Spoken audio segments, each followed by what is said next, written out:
Hi guys, it's 11:50 here in the Philippines. So I don't know in your country kung anong time na ngayon, no? Hi, hello po. Yan. So update lang po tayo 8 minutes ago. The Eton fire is 27% contained. California fire says, no? So, update lang po natin tungkol po sa California fire, no? Los Angeles, California fire. Wildfire po ito. Nangyari po itong wildfire na ito noong January 8, no? This month po, syempre. January 8, no? Nangyari po itong wildfire na to. So, update lang po natin, no? Sabi po dito, the Eton fire burning at the edge of the Angeles National Forest and the Altadena, California area has been over a quarter contained since it began 5 days ago. The fire has charred 14,117 acres so far and is 27% contained. 27% only, no? According to the latest data from CAL FIRE. The Eton fire has destroyed many homes and businesses and quickly become one of California's deadliest fires. Responsible for 16 na ito, 16 deaths reported so far, no? So, thousands of buildings likely affected by the Eton fire. At least 4,000 buildings have been damaged or destroyed in Altadena, California, in the initial portion of the affected area analyzed on January 10, no? So, ito nga mga kaibigan, nakakalungkot, no, itong nangyari sa California. Talagang hindi napigilan. Although tinatry nilang pigilan pero hindi po nila mapigilan, no? So at least 16 people have been confirmed dead as major wildfire continue to burn in and around Los Angeles, with officials scrambling to contain the blazes ahead of high winds that threaten to undo progress made in the fight against the flames, no? So, ayan nga mga kaibigan, no?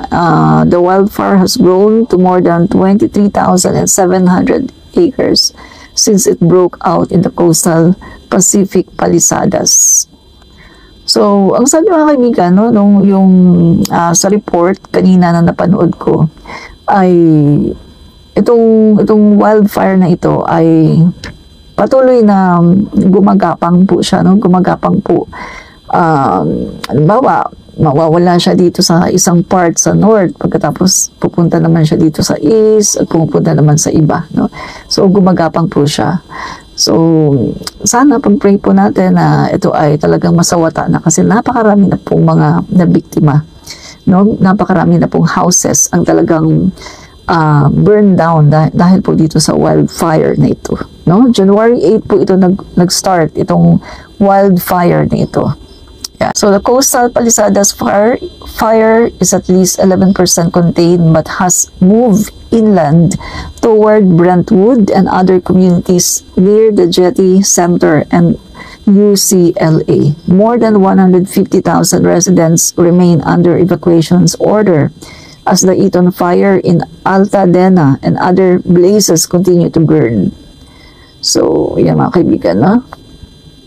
So, kung maalala natin mga kaibigan, bago po nagkaroon ng wildfire noong January 8, ay meron pong naganap na Golden Globe Award, no? Yan mga kaibigan. Who got shouted out the most? Let's look at the numbers. All right, cast and crew are leading the way with 11 mentions. Moms are holding strong with 3 shout-outs. God, creator of the universe, 0 mentions. And Mario Lopez, host of Access Hollywood, 1. All right. No surprise in this godless town. Yan. So, nangyari po itong Golden Globe Award, January 6, no?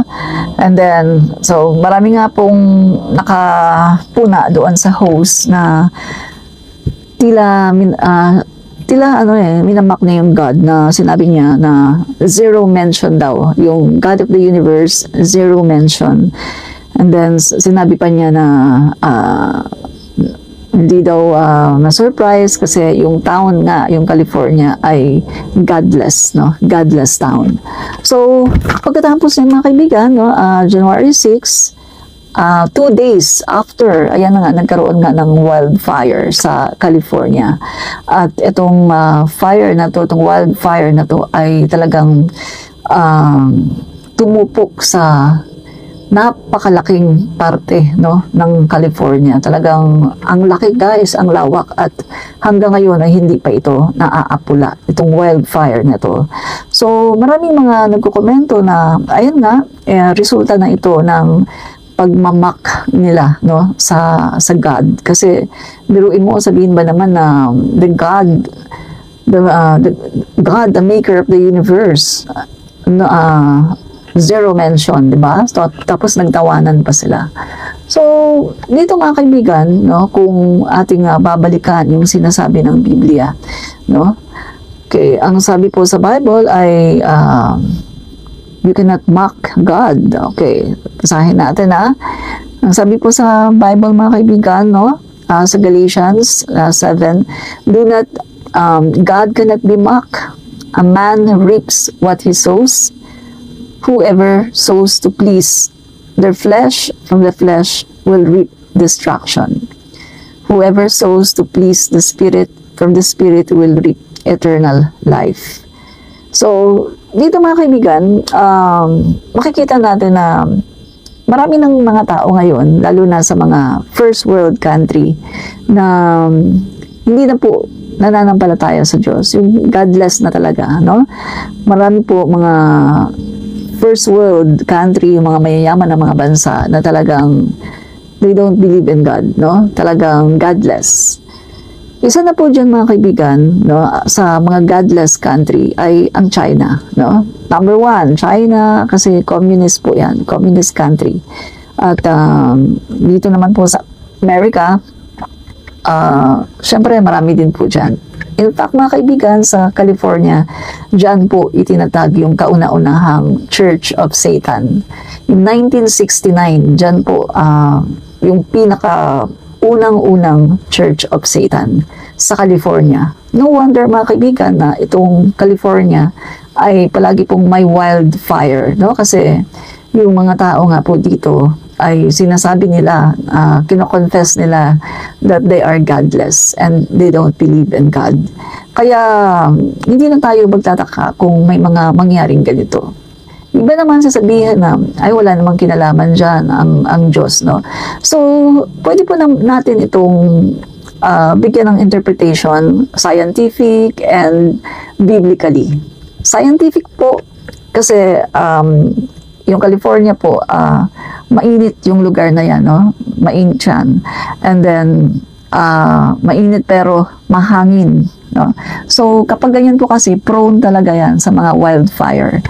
Pero, syempre, hindi natin maaalis, hindi natin mahihiwalay yung ating spiritual na buhay, no? So, guys, kung ikaw ay Bible believer, kung ikaw ay nagbabasa ng Biblia, makikita mo sa Biblia na maraming instances na ang mga tao ay minamak nila si God at ang nangyari sa kanila ay napaparusahan, no? So, isang instance po, mga kaibigan, that men were mocking God yung sa panahon po ng Leviticus, no? Sa panahon po ni Moses, no? Na si Moses po ay umakyat ng bundok at doon po ay nagtagal po siya sa bundok dahil hinintay po niya yung plate, no, ng the Ten Commandments, yung pagsulat ng Panginoong Diyos sa kanyang 10 utos. So nagtagal po si Moses sa bundok at napakatagal po niyang bago bumaba. At pagbaba niya, nakita po niya na yung mga Israelita ay sumasamba na sila sa Diyos-Diyosan, sumasayaw sila around the calf, no? Kasi po, nandun po si Aaron, no? Si Aaron po kasi siya yung, kumbaga, sidekick, no?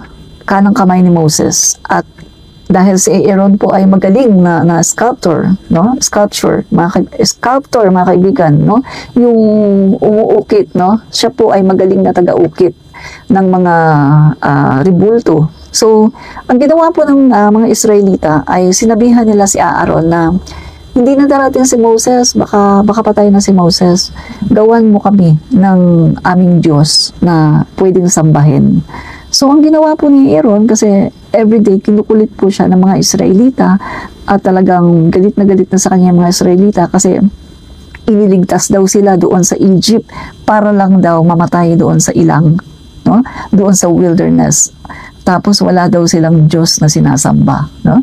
So, ang ginawa po ni Aaron, sinabi po niya sa mga Israelita na, o sige, ibigay niyo sa akin lahat ng inyong mga gold. Yan. So, ginawa po ng mga Israelita, binigay po nila yung mga gold nila kay Aaron. At out of that gold, mga kaibigan, ito po ay nilagay ni Aaron sa apoy, tinunaw, pagkatapos yun po, gumawa si Aaron ng golden calf, no? Ng yung ginintuang baka. At yun po mga kaibigan, yun po inilagay nila sa pinakasentro at sinasayawan nila, paikot-ikot po sila doon sa ginintuang baka at sinasamba nila at inaari nila ng Diyos. So pagkatapos po niyan mga kaibigan, si Moses po ay bumaba na, no, doon sa Mount Sinai, bumaba na siya. At pagbaba po niya, galing po siya sa Mount Sinai, nakita niya yung mga Israelita na sumasamba na sa Diyos-Diyosan. At doon po, itinapon niya yung 2 tablets ng naglalaman ng the 10 commandments ng ating Panginoon, at itinapon po niya at nabasag po, no, yung 2 tablets ng 10 commandments. Pagkatapos, naggalit na galit po si Moses at yung mga Israelita biglang para silang yung iba parang natauhan, pumunta doon sa side ni Moses, no? At yung iba naman ay galit din at sinasabi nila, ang tagal-tagal mong bumaba, akala namin patay ka na. So nagpagawa na kami ng Diyos kay Aaron, at eto, meron na kaming Diyos na aming sinasamba, sabi ng mga Israelita. So ang ginawa po ni Moses ay sinabihan po niya mga Israelita na ang lahat ng nananampalataya sa buhay na Diyos, dito kayo sa aking kanan, at ang lahat naman ng hindi nananampalataya sa buhay ng Diyos, sa buhay na Diyos, dito kayo.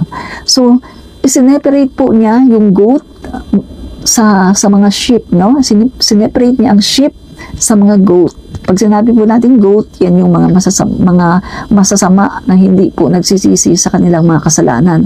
At pag sinabi natin sheep, yan naman po yung nananampalataya sa Diyos. So, pagkatapos ng mga kaibigan, eto na, nagbitiw po si Moses ng curses, at talagang nung pagbitiwan niya ng curses, ayan mga kaibigan, nahati ngayon yung lupa. Na-break po yung lupa, at yung mga sumasamba doon sa golden, sa ginintuang baka, ay nahulog po sila, nalaglag po sila doon.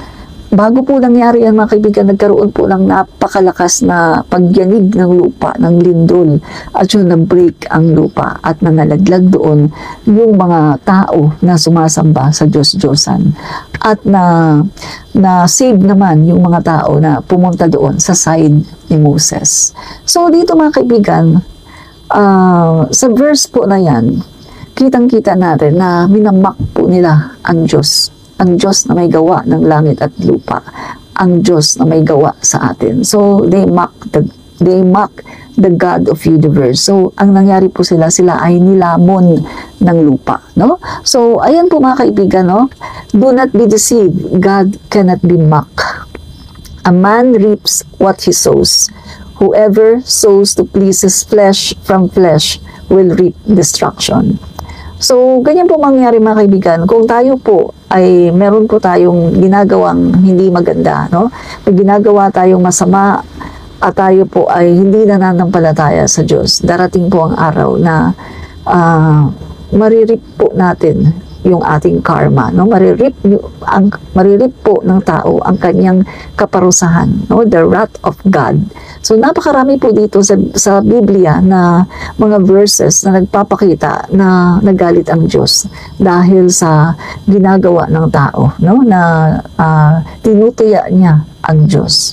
So, makahambing po natin yung nangyari po noong January 8 dito sa Biblia, no? God cannot be mocked. So, kung titingnan natin, January 6 po nangyari yung the Golden Globe Award, no? Sa January 6 po nangyari, and then 2 days after January 8, saka naman po nangyari yung wildfire, no? Yung sunog na hanggang ngayon po ay hindi pa rin naaapula. So kung titingnan natin, January 6 nangyari yung Golden Globe Award, no? And then January 8 naman, nangyari naman yung wildfire. So 8, 9, 10, 11, 12. 4 na araw. So 4 na araw na po yung wildfire at hindi pa po siya naaapula, no? So, grabe guys, oh, ayan, oh. Wildfire. You okay? You gonna be okay? Hi? You gonna be okay? Nasa loob sila ng bahay, oh. Tapos, Don't worry about that, man. oh. Hindi pa sila umaalis, no? Dapat lumikas na sila dyan. Diba? Para siyang hell.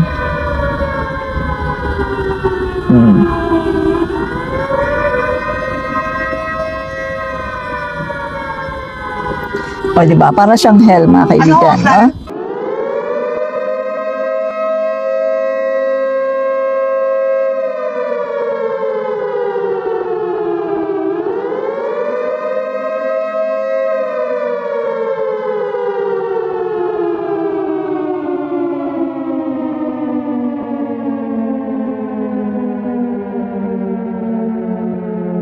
My entire block is burnt down, but God saved my house. Why are all of my neighbors, why are they and then in the middle of 2 burnt down blocks, there's one house standing, and that's my... Actually guys, meron akong Bible na na meron siyang translation. Yung bawat verses niya, tinatranslate, no? So, yung Bible ko na yun ay hiningi sa akin makapal siya, no? Kasi ever since, mga kaibigan, nung high school, no? First year high school ako, ay talagang palagi ko nang dala yung Bible ko. Naalala ko dati, no, yung aking classmate, sabi ng classmate ko, kung ano ka ba, magmamadre ka ba? Bakit lagi ka may dalang Bible? Lagi ka nagbabasa? Tapos sabi ko, hindi ako magmamadre. Ano kami, Christian kami, born again Christian kami. So, Bible believer kami. So, yun nga mga kaibigan, so, yung Biblia, talagang, yun yung ating tinatawag na constitution, no? Tayong mga Kristiyano, yun ang ating constitution, the Bible. Kailangan palagi po tayong nagbabasa ng salita ng Diyos kasi ito po yung nag-i-instruct sa atin, nagko-correct sa atin sa lahat ng ating mga ginagawa, no? Kapag meron tayong nagagawang hindi maganda, nakalagay po yan sa Biblia. So yan po ang pinaka constitution ng mga Kristiyano, no? So kaya mga guys, no, kung ayaw niyo naman po na magbasa ng Bible, pwede naman po kayong makinig kasi marami po ngayon mga apps, no, na ida-download mo lang, no, yung mga apps ngayon na Bible na ida-download mo lang tapos pwede kang makinig, no. Kung ayaw mong magbasa, pwede kang makinig. So yan yung ginagawa ko mga guys kasi minsan talagang hindi na ako nakakapagbasa, lalong-lalo na nung malabo yung mata ko. Kasi syempre matanda na, no? Malapit na mag-60. So, matanda na. So, binagawa ko nila mga kaibigan ay nakikinig na lang ako, no? So, yan po guys, no? Makinig na lang po kayo. Kung wala po kayong time na magbasa ng Bible, download nyo lang yung apps tapos makinig po kayo, no? From Genesis to Revelation. So, dito mga kaibigan, yung kitang-kita natin ngayon na yung mga nangyari ngayon sa mundo natin ay talagang nandito na po talaga tayo sa last days na tinatawag, no? Tingnan nyo guys, yung Saudi Arabia na hindi po binabaha na ngayon. Yung Saudi Arabia na hindi po nagkaka-snow. Meron na ngayong snow, 'di ba? Nagka-snow. Yung Mount Fuji naman, yung Japan, no? Mount Fuji na usually pagdating ng mga October talagang namumuti na yan sa snow. Pero itong taon na to, mga kaibigan, nung 2024 ay hindi po siya nagka-snow. So napakarami pong mga lugar na dati ay walang snow, ngayon may snow na. Yung mga lugar naman na dati hindi naman binabaha, ngayon may baha na. Yung mga lugar naman na dati ay talagang yung matatawag mo na ang init-init, pero ngayon ay very cold, no? So eto mga kaibigan, eto na po talaga yung nagpapakita that we're living in the last days, no? So nakikita na po natin yung medyo natutupad na po yung sinasabi sa Revelation, no?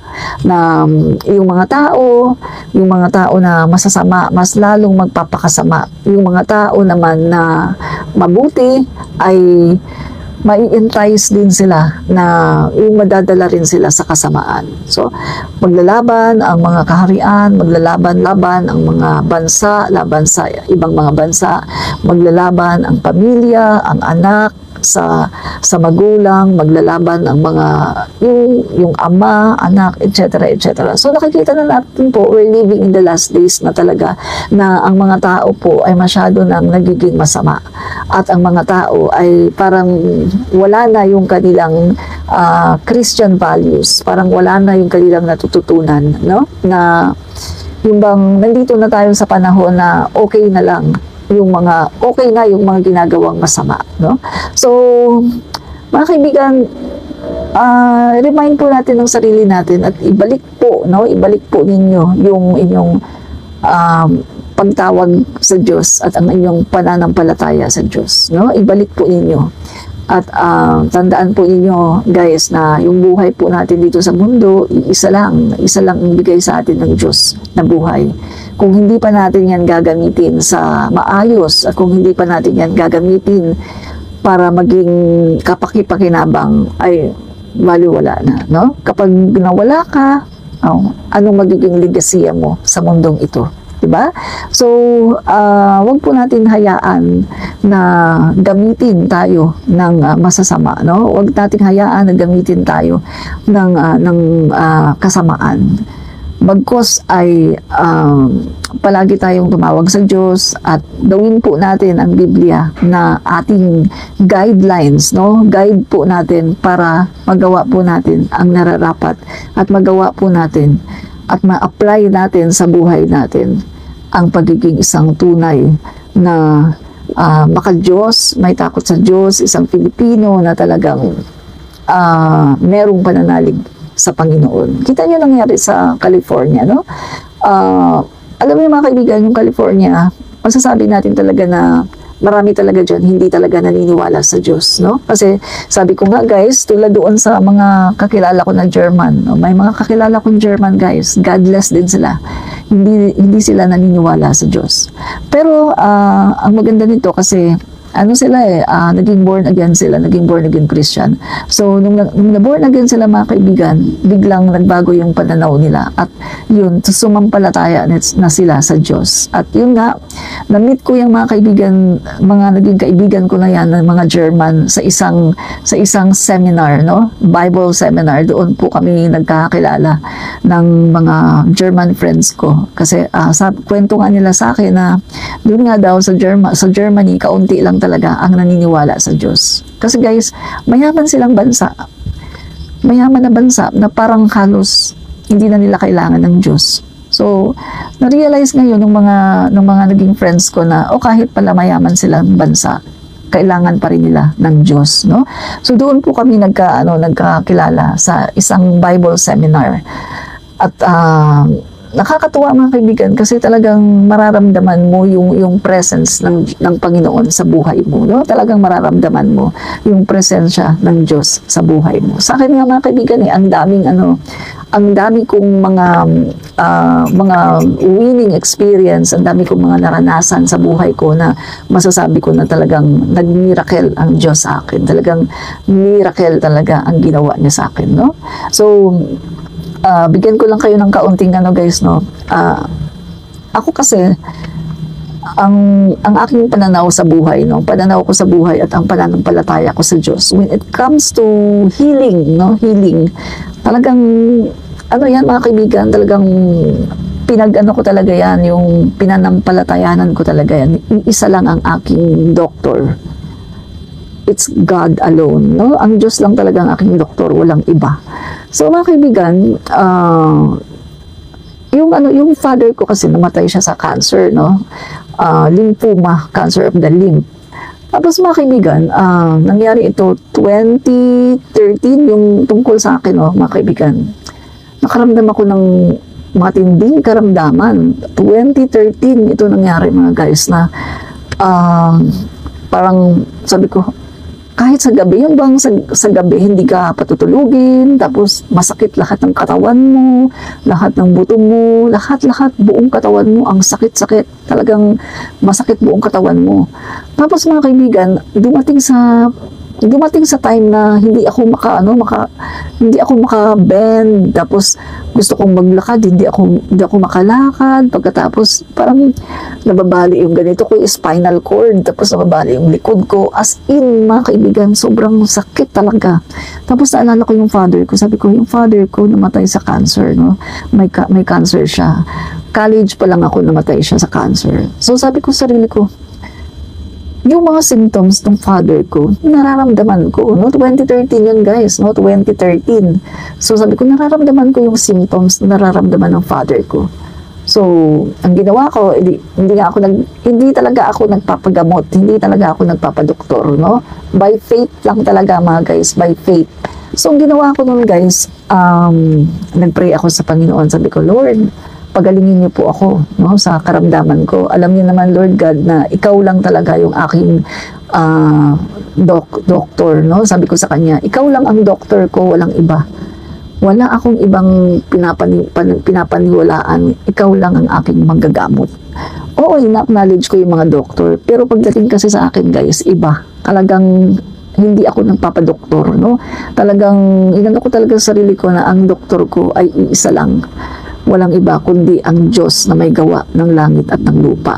So yun, nagpipray ako guys. Everyday pinagpipray ko talaga yan na pagalingin ako. Tapos yung, alam niyo yung prayer na nagpo-prostrate ka. Yung parang yung sa Muslim na naka-prostrate ka sa floor, no?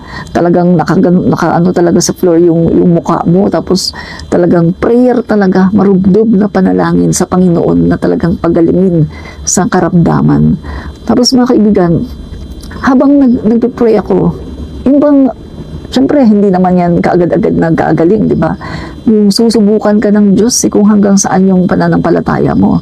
Tapos mga kaibigan, syempre yung anak ko noon, maliit pa yung anak ko, kailangan kong sunduin sa school. Naglalakad ako mga guys na talagang para akong robot kasi hindi ko ma-bend yung mga anak ko kasi parang nababali yung spinal cord ko dito, tapos yung dito ko sa nababali siya, talagang hindi talaga ako makagalaw, makakilos. Minsan ang ginagawa ko sa bahay namin para gusto kong kumain, no? Gusto kong kumain. Gumagapang ako guys, as in gumagapang ako para makarating ako doon sa kaldero, para makarating ako doon sa plato. Gumagapang ako literally, no?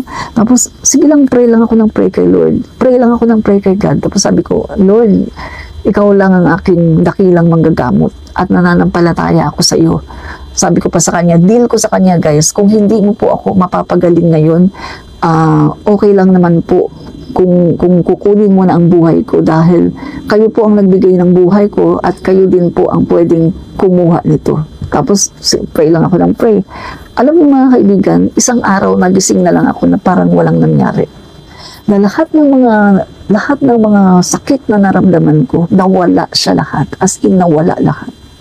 So, talagang ilang beses sa buhay ko na talagang masasabi kong ang Diyos talaga ay nag-perform ng great miracle sa buhay ko. Sobrang milagro talaga mga kaibigan yung naranasan ko. Na talagang yung nag-testimony ako, nag-testify ako on stage na etong naranasan ko. Talagang God is so good na talagang kapag tayo pala ay may pananalig at pananampalataya sa Kanya, kahit ano pa yung mararanasan mo, kahit ano pa yung problema mo, yung hinaing mo sa kanya, na idudulog mo sa kanya ng buong puso at ng buong pananampalataya, hindi kanya pababayaan at pagagalingin kanya. So mga kaibigan, dahil dyan, mas lalong tumibay yung pananampalataya ko sa Diyos, no? Mas lalo siyang tumibay. At talagang, kahit yung mga kaibigan, kapag meron akong mga karamdaman, hindi talaga ako nagpapagamot, no? Hindi talaga ako yung magpapadoktor. Guys, alam niyo ba, naobliga lang ako nung magpa-check up. Kasi yung, alam niyo sa mga sa mga company, di ba? Sa mga company na pinagtrabahuan ko, call center. Kasi pagkatapos ko mag-work as a teacher, nag-call center ako. So, sa lahat po ng mga call center na pinuntahan ko, merong mga mandatory check-up. General check-up po yan, pati drug test, lahat po yan, general check-up. So, doon lang po ako nauobliga kasi libre naman po yan, at saka requirements yan. Pero yung sabihin na ako mismo magpapacheck up kasi may sakit, hindi po talaga. Talagang si God talaga yung aking dakilang manggagamot. Siya talaga yung aking healer at siya talaga yung aking inaasahan sa lahat ng sandali. Kaya nga guys, ako fearless, no? Fearless. Wala po akong takot. Kaya nga, kahit nung naging political vlogger na ako, hindi po talaga ako natatakot. Kahit yung may mga magbabanta-banta na chuchugihin, na screenshot daw, pagkatapos isa-isahin, hindi yan makakapagpatakot sa akin guys, kasi meron akong Diyos. Meron akong pananampalataya sa Diyos, no? So, naniniwala kasi ako guys na kung sakali man na ang buhay ko ay kanilang itsugihin nila ako. Guys, yung katawan ko lang ang natsugi nila, pero yung kaluluwa ko, yung spirito ko, hindi nila kailanman matutsugi. At yung aking prinsipyo at yung aking legacy, kahit kailan hindi nila matutsugi, no? So, ayan yan mga kaibigan, kaya wala po akong takot. I'm fearless. Fearless po ako. Wala pong nakakapagtakot sa akin kahit sino, no? Naalala ko noon alala ko lang guys, no, konting kwento lang. Nung buntis ako sa anak ko, no? Kasi meron akong sariling tindahan noon, may sarili akong store. Kasi nung buntis ako, nung alam ko na mabubuntis na ako, guys, siyempre hindi na ako magtatrabaho sa labas. So, nag-ano lang ako sarili kong store. So, ngayon, guys, merong shortcut, no? Pauwi sa bahay namin. So, yung shortcut na yung mga kaibigan, ang lalaki ng talahib, talagang talahiban siya. Tapos meron lang siyang maliit na parang pathway, no? Parang pilapil. Tapos talagang talahib, ang taas ng talahib. Tapos madilim talaga mga kaibigan. Doon ako dumadaan, doon ako nagsa-shortcut papunta sa bahay namin. Tapos one time nakita ako ng kasama ng yung kasamahan namin doon sa lugar na yon. Sabi sa akin nung tao na yun, wala na yung tao ngayon, patay na siya, no? Sabi sa akin nung tao na yun, lalaki siya, bakit dyan ka dumadaan? Buntis ka pa naman, dyan ka dumadaan. Kasi guys, yung dinadaanan ko, yung shortcut ako, talagang puro talahib. At may mga nakikitang ahas doon. No? Dumadaan ako doon. At saka talagang walang ilaw. As in, walang ilaw. Ang ginagawa ko lang pang ilaw, pag dumadaan ako doon, mga kaibigan, cellphone ko. Imagine nyo yan, dadaan ka doon, tutulay ka doon sa parang pilapil. Pagkatapos, yung mga nakaano sa'yo, ang lalaki ng mga talahib. Tapos, ang dilim-dilim, ikaw lang mag-isa, dadaan doon at ang haba-haba. Doon ako dumadaan. So, sabi niya sa akin, hindi ka ba natatakot dyan? Naku, buntis ka pa naman, baka mamaya may aswang dyan, o kaya, baka mamaya, anuhin ka ng ahas, etc., etc. So, siya nga, hindi nga daw siya dumadaan doon, lalaki siya. Oh, lalaki siya, hindi siya dumadaan doon. So, sabi ko naman, ay, wala akong ganyan, hindi ako natatakot sa ganyan, no? Alam niyo ba mga kaibigan, kahit nung nagko-call center ako, minsan umuwi ako minsan alas 2, alas 3, kasi yung depende yan sa duty mo eh. Kung ang duty mo, minsan ang uwi mo alas 3 ng madaling araw, minsan naman alas 4, minsan alas 5.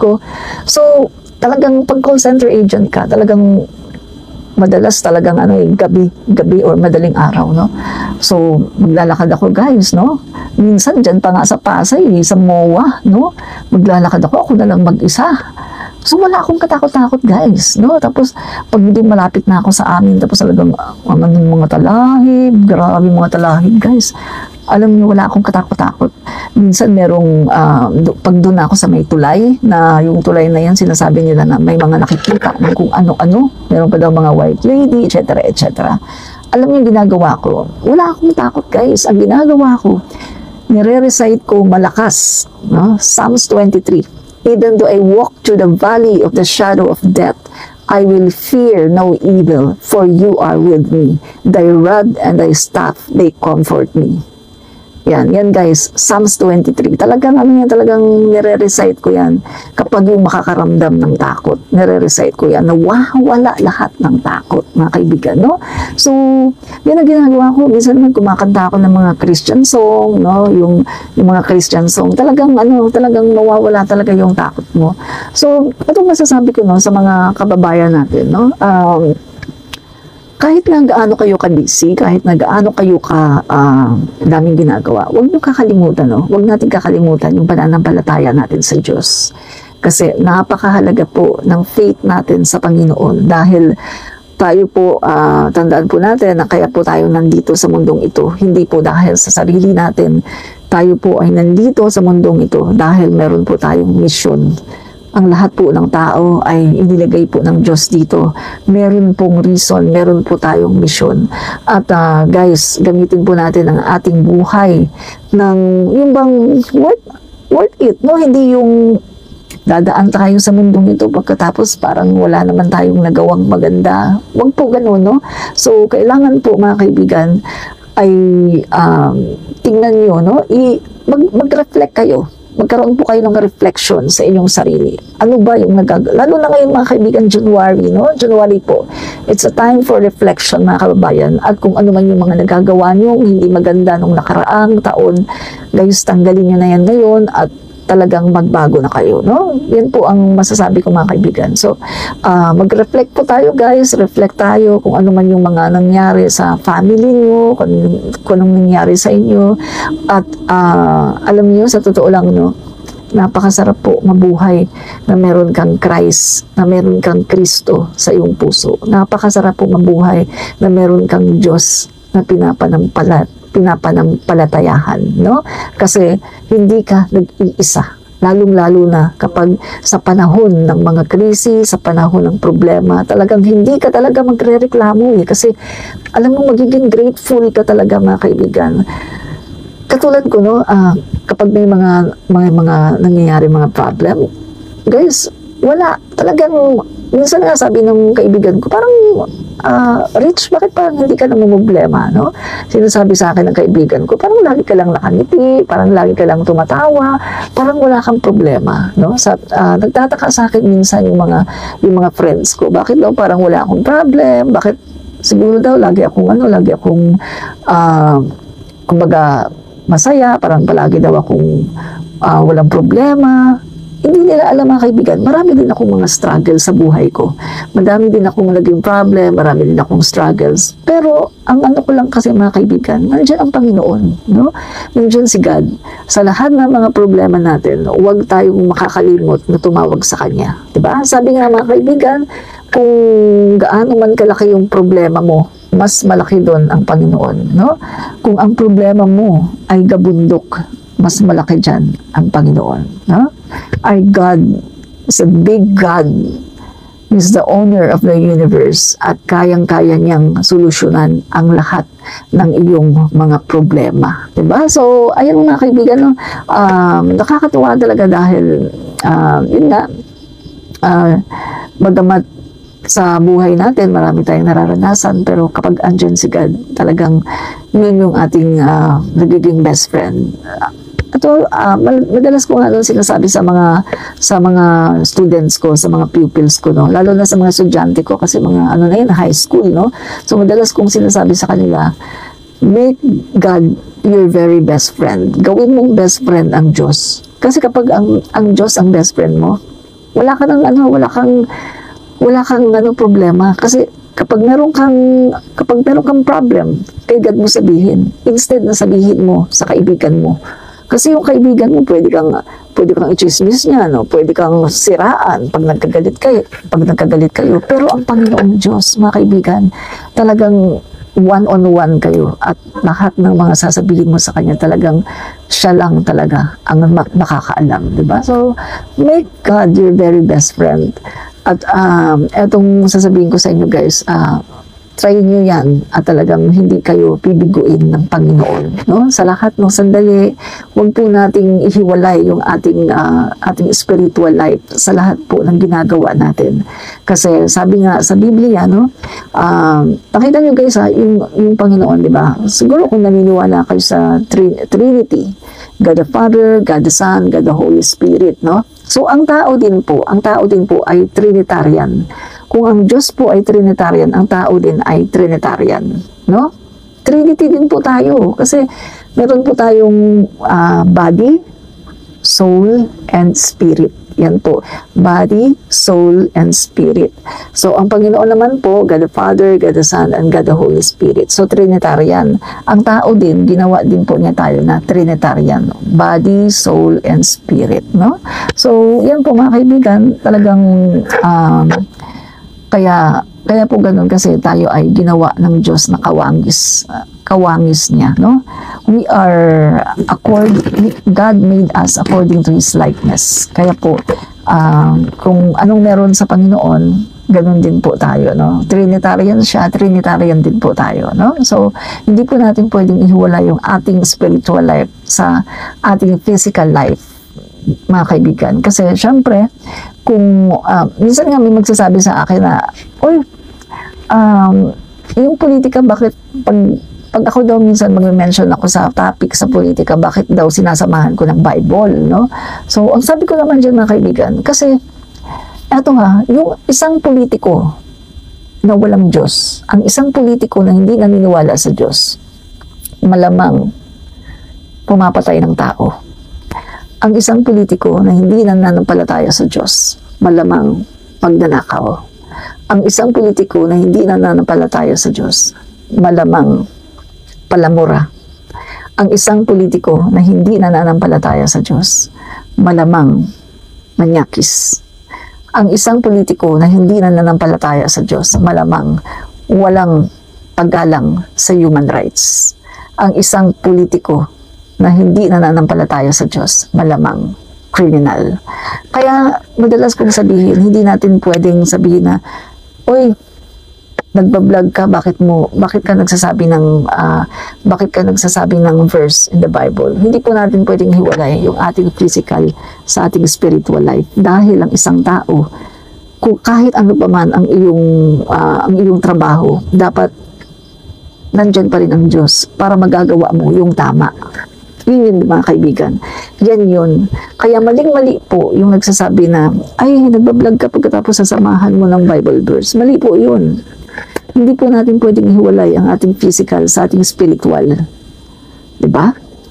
So, kung makikita nyo mga kaibigan, no, sa panahon po na sa Bible, o kita nyo sa Biblia, yung mga hari dyan, no, sina David, Saul, God.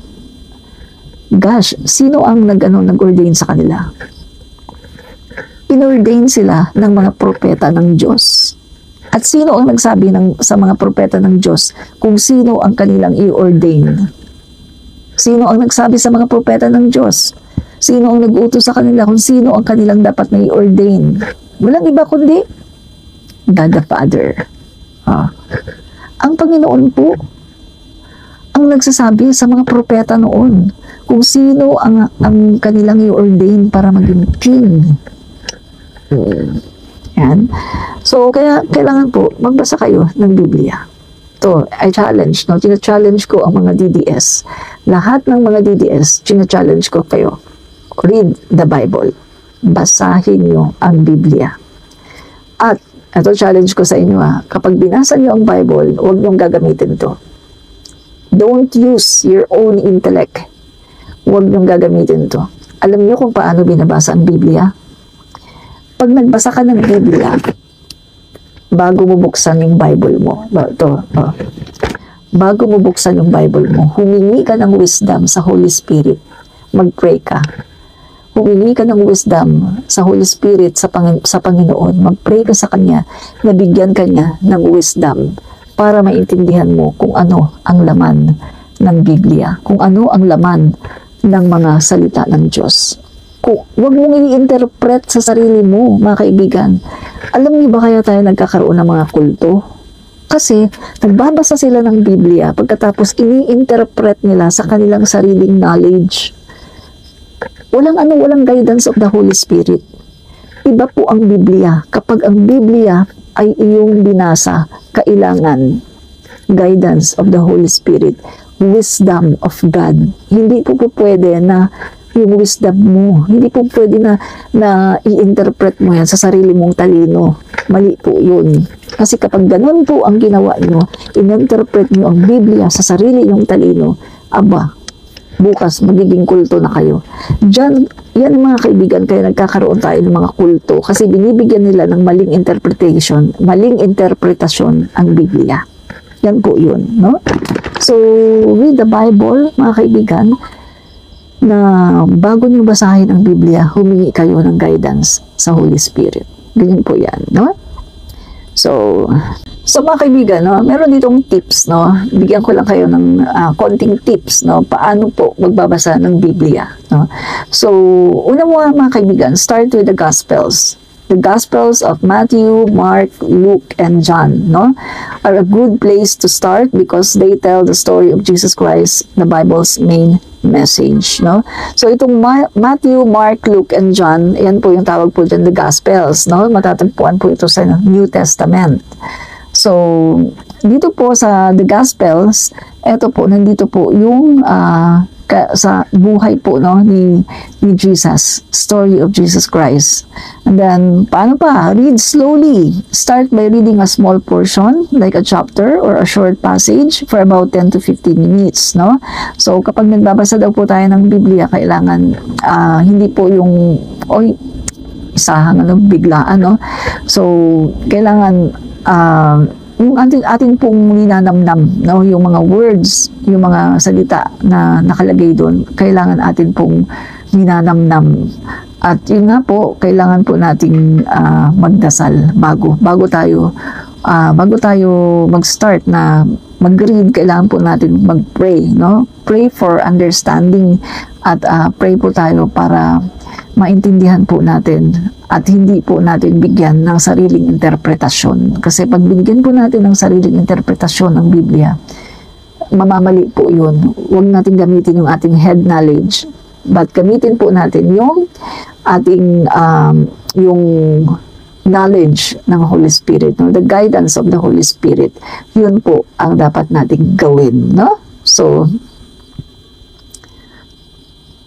yan. Sa mga kaibigan, usong-uso na ngayon yung apps, no? Apps lang.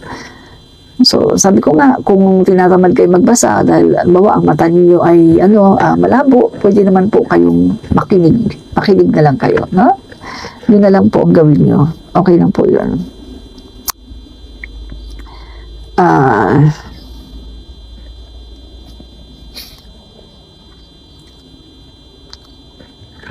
Yan. Kasi mga kaibigan, no, sabi nga dito, the Bible is a unique book unlike any other. Through its pages, God meets His children with great love and speaks with them and expresses in human language the truths of His being. Sacred Scripture teaches us that the man was created in the image of God. Genesis chapter 1:27, with the capacity to know and love His Creator, and offers us the way to achieve happiness on earth and in heaven. No? So, and Jesus Christ, the center and key to the Bible. No? So, ang hindi lang po magbabasa ng Bible ay siyempre yung mga Muslim, meron naman silang sarili, meron silang Quran, no? Quran sa mga Muslim. Sa atin naman, mga Christian, kung Christian po kayo, Bible, no? Biblia.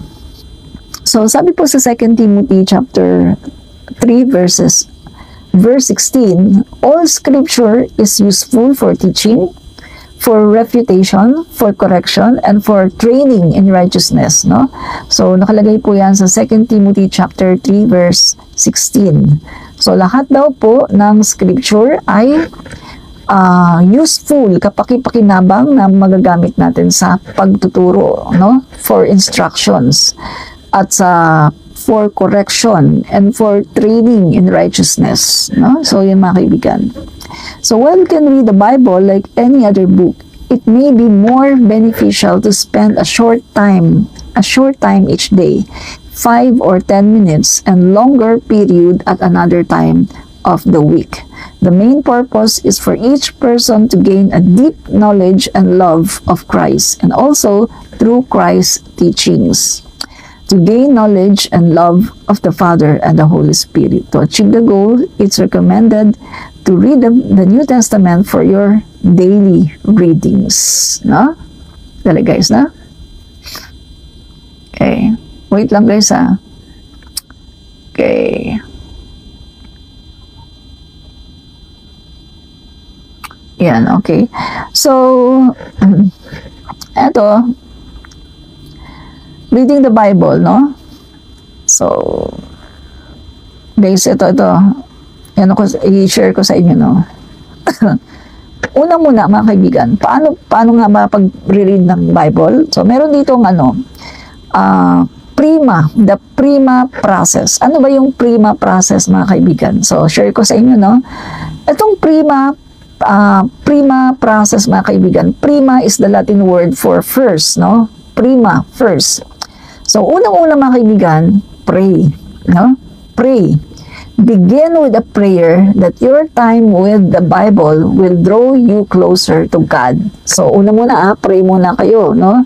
Pangalawa, read attentively, trying to hear the words as if for the first time. Reading the passage aloud, even if you are alone, can help with this, no?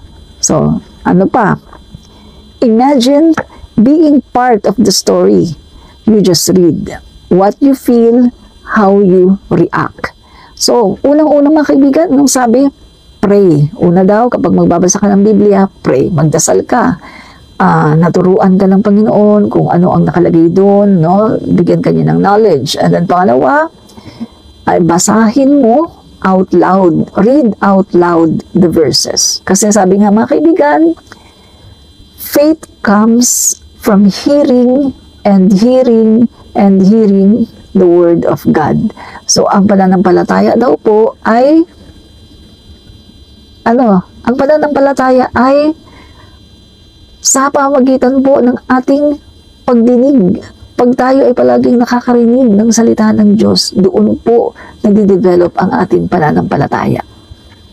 So, kapag tayo nagbabasa, at we are reading out loud, naririnig natin yung sarili natin. At yan, pag naririnig natin yung sarili natin, pinapanampalatayanan din natin. Di ba? Yan. So yan po, kaya ang pagbabasa po ng Bible, mas maganda kung sinasabi mo out loud. No? Ano pa? Ini-imagine daw natin na tayo ay parte ng story. So, parang sympathize tayo, no? Nilalagay natin ang ating sarili na parang nandoon tayo, no? Kaparte tayo ng story. So, ano pa? Meditate, no? Meditate on what you have read. How does the message of the story fit with the rest of the Bible's teaching? What do you think God is teaching you? So, kailangan mag-meditate ka daw, mga kaibigan, no? So, paano ba yung meditation? Yan ay yung muni-munihin mo sa iyong isipan, no? Na ano ba yung mensahe ng Panginoon doon sa nabasa ko? Ano ba yan, no? So, minsan kapag nagme-meditate tayo, mga kaibigan, at tahimik po tayo, nag-aantay po tayo ng kasagutan ng Diyos, no? Tahimik ka lang, mag-meditate ka, and then tahimik ka lang, mag-aantay ka. And then, bigla na lang, merong, guys, pumapasok yung mga revelations sa'yo, no? Pumapasok lahat ng mga revelations at inilalagay ng Diyos, no? Sa iyong isipan, sa puso mo, tapos bigla ka na lang, uy, bigla ka na lang, mare-revive ka, no? Halimbawa, ikaw ay super lungkot, no? Pagkatapos nag-meditate ka, no? After ng pagbabasa mo ng Biblia, tapos nag-meditate ka, tapos, yun nga, bigla na lang mare-revive ka, mga kaibigan, no? Ilalagay ng Panginoon sa iyong puso, sa iyong isipan, yung kanyang mga thoughts, ilalagay niya sa iyo, no? So, mare-revive ka ngayon at magkakaroon ka ngayon ng bagong pag-asa, no? Kumbaga, mare-revive ang iyong faith, mare-renew ang iyong faith, no? So, yan po, kaya maganda po yan, no?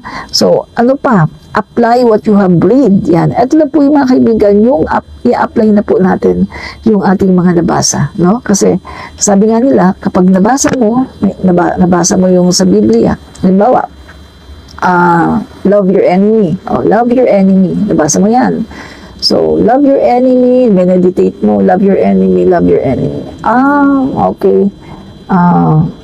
Kailangan pala mahalin yung kaaway. Mahalin yung mga tao na umaaway sa'yo, mahalin yung mga tao na nagbabash sa'yo. So, pagkatapos biglang, nag-meditate ka, biglang inilagay ngayon ng Panginoon sa isipan mo na, yan, mahalin mo ang iyong kaaway dahil kapag minahal mo ang iyong kaaway at pag pinatawad mo ang iyong mga kaaway, patatawarin ka at talagang ikaw ay aariin na children of God, no? Na ikaw ay anak ng Diyos kasi nakakapagpatawad ka, kasi ikaw ay kumbaga, minamahal mo sila, no? Nakakapagpatawad at minamahal mo sila sa kabila ng ginawa nila sa iyo. So, ngayon, mare-revive ka ngayon, ay oo nga, So, tama nga naman, love your enemy. Kasi, kapag minahal mo ang iyong kaaway, mamahalin ka rin ng Panginoon. Pag pinatawad mo ang iyong kaaway, papatawarin ka rin ng Panginoon. Di ba? Kasi, ang sabi nga sa Biblia, pagpatawad ka, kasi, ang tao na hindi nagpapatawad, hindi ka rin patatawarin ng Diyos. Yun yung condition sa Bible, eh. Magpatawad ka para patawarin ka. Kung hindi ka magpapatawad, hindi ka rin patatawarin ng Diyos. Diba? Yan yung mga kaibigan, no? So, yan mga guys, no?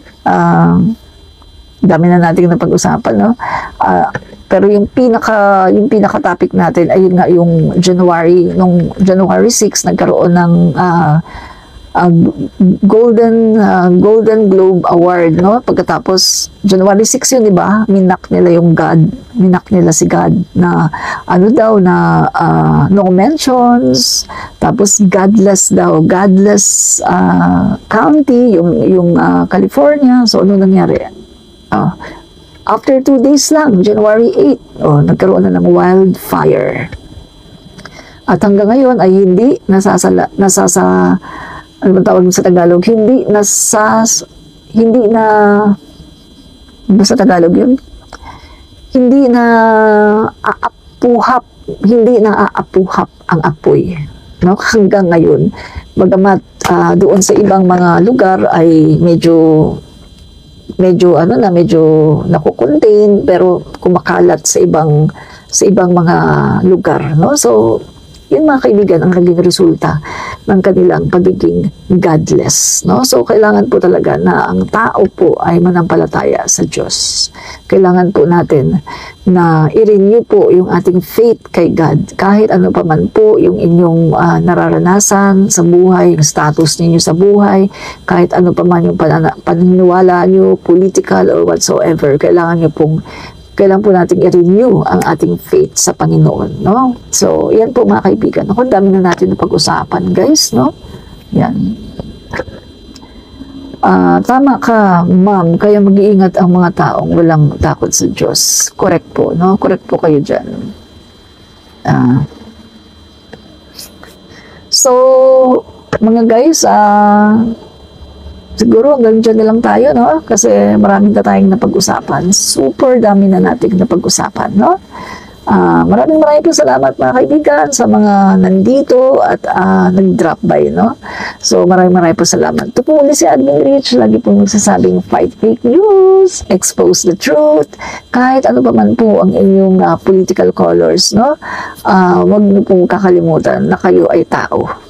tao po kayo, no? Sa mga DDS, tao po kayo, hindi po kayo hayop, no? So, unahin po ninyo ang Panginoon at huwag po kayong magpapadaya doon sa inyong mga iniidolo na dinadala kayo sa kapahamakan. Maraming po salamat. God bless. Bye. Bye po.